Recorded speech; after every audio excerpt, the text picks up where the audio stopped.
10 बजे कस के सामान कहाँ जालू, सुना ये नचनिया तू भाव काहे खालू।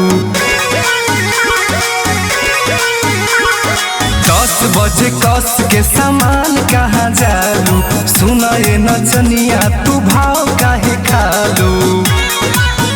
कोनो फायदा न बाटे बहाना में, परमिशन करौले बानी थाना में, तोहे रात भन चाहिए समयाना। परमिशन करौले बानी थाना में, तोहे रात भन चाहिए समयाना में।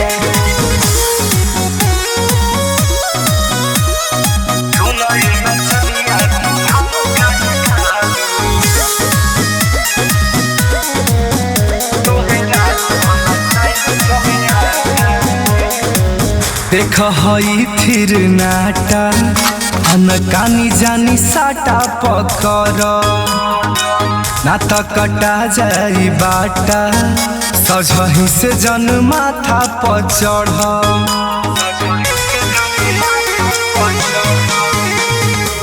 देख हई फिर नाटा, अनकानी जानी साटा पकड़, ना तो कटा जाई बाटा, सजही से जन माथा पर चढ़।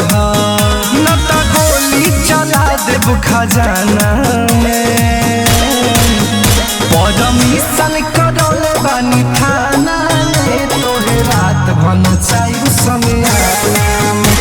परमिशन करौले बानी थाना में, तोहे रात भन चाहिए समयाना में।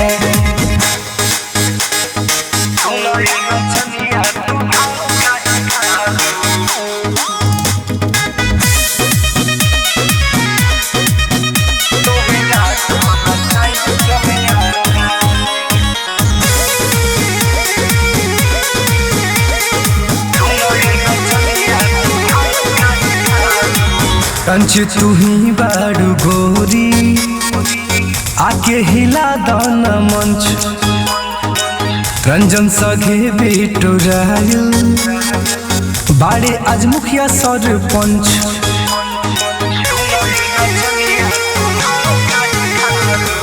कंच तू ही बारू गोरी, आके हिला दान मंच, रंजन संगे बेटो रायल, बाड़े आज मुखिया सरपंच।